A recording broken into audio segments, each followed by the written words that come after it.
That's it. We can shut it down. Where are all these lights on?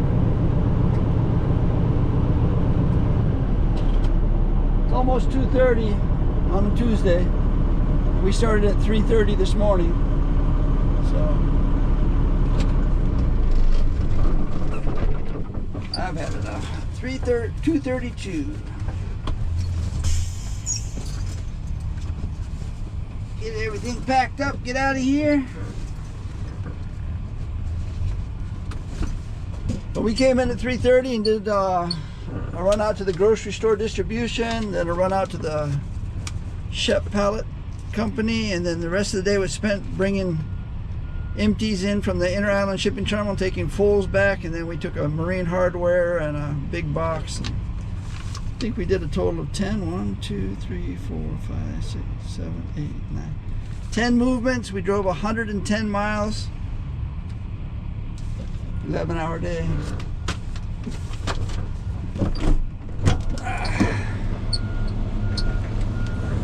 So it's first of the month. I like to tell my story every now and then so people know who they're listening to. This goes back to my tour bus driving days.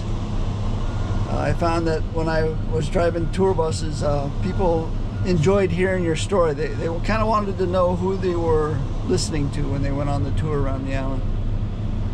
And so I've always done that on my channel. At least try to. Not once a month, every other month or so. And I just got a question, which is pretty relevant. I've been hinting that I plan to retire next year in June from trucking and just kick back and do whatever I feel like, basically. I'll never stop working. I think work is super important, but I might do more community stuff, you know. Volunteer maybe. Financially, I don't need to work anymore. I live a very I live a $30,000 lifestyle, but I make twice that, so I save quite a bit. And now I can still live that same lifestyle, but I don't have to go to work every day. But the question is, what are you going to do, or are you still going to make videos after you retire? And the answer is probably yes. The whole reason for making YouTube videos was to make videos after I stopped trucking. That was the primary reason I started making YouTube videos. And that was about 10 years ago.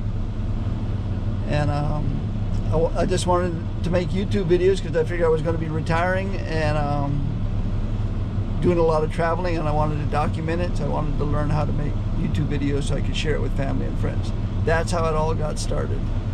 And found out later on, family and friends don't watch it as much as everybody else does. And because most of it was trucking, most of the people I work with watch it. And a lot of people who have already retired will see me on the street every now and then. Hey, you know, I still watch your videos. I live vicariously through you. So I enjoy making them, but once I stop trucking, I'll have to figure out something else. But in a nutshell, my story is I was born in Washington State. And when I was 5, my mom married my stepdad. So you know what that means.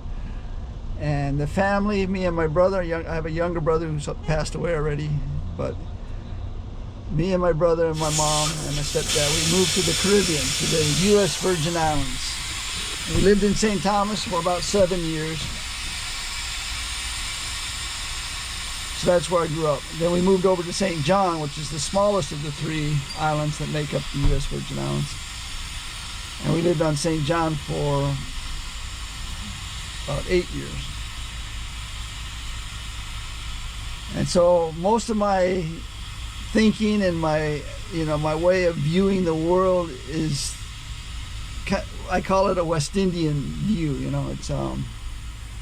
It's a lot like Hawaii in many ways, but it's a lot different. In other words, the ethnic groups in the Caribbean are different than the ethnic groups in the Pacific, but it's multi-ethnic in the sense that every place I've ever lived has always been, there's no real majority of who's of one ethnic group or another, or one culture or another. It's very diverse. And so it's true when I lived in the Virgin Islands. It's very true in New York City when I lived there, and then very true here in Hawaii.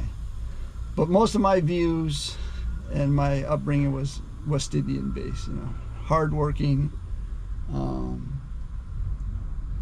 good employees, but also have a side hustle where they're working for themselves, and I've always been that way.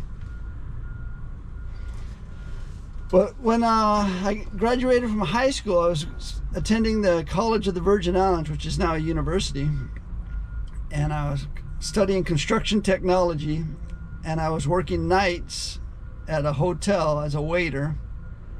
And right around the same time I graduated from high school, because I was living on St. John and taking the ferry boats back and forth every day, I was very much into boats. I thought I was going to be a captain as soon as I could, and drive tugboats and crew boats and ferry boats and do charters. And that was my goal when I got out of high school. And that's exactly what I did.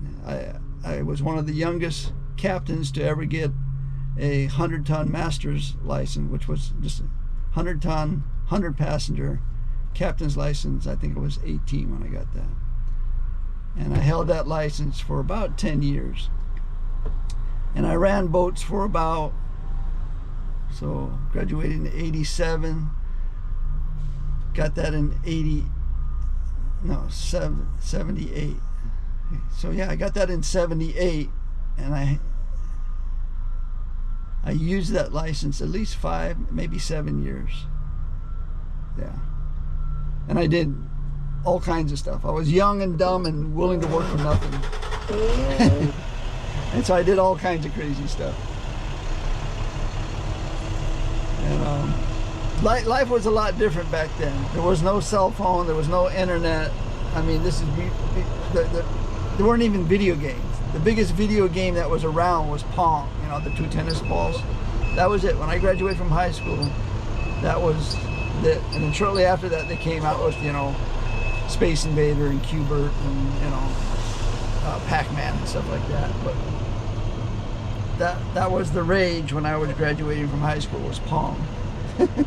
Crazy. Things have changed so much in my life. So we got out of high school, we were working at Water Island, doing captain stuff, working tables, waiting tables at night, and hurricane came along, wiped out the hotel. Another hurricane came along a week later, wiped out the place where I was living, took the roof right off the apartment building. And called up my mom, who had moved to New York with my younger brother, and now I also have a half sister. And they were living in New York, so I moved from the Virgin Islands in 81 or 82 to Long Island, New York, Bay Shore, and lived there for a while. And then from there we moved out to Shelter Island, which is out on the very end of Long Island, and did that for a year or two. And then we moved back to Brentwood, which is right next to Bay Shore. Lived in Brentwood for a few years, and from there we moved into the city to Brooklyn, New York, to Sunset Park, Brooklyn. And all of these places where I've lived, except for Shelter Island, were pretty tough neighborhoods. In fact, growing up, the high schools I went to were pretty tough. The junior high school I went to was extremely tough. I mean, you come to work, school in the morning, and every garbage can in the school was set on ablaze, on fire. So I don't know if you've ever experienced something like that, but that's where I went to junior high school. They called it Little Vietnam. It was Wayne Aspinall. It's called something else now. So I grew up in pretty rough neighborhoods. The Virgin Islands is one of the poorest communities in the United States, next to Puerto Rico. Puerto Rico is poor, and I think the only reason why Puerto Rico is poorer than the Virgin Islands is for one reason, and that's because they speak Spanish. And so as a result, they don't get the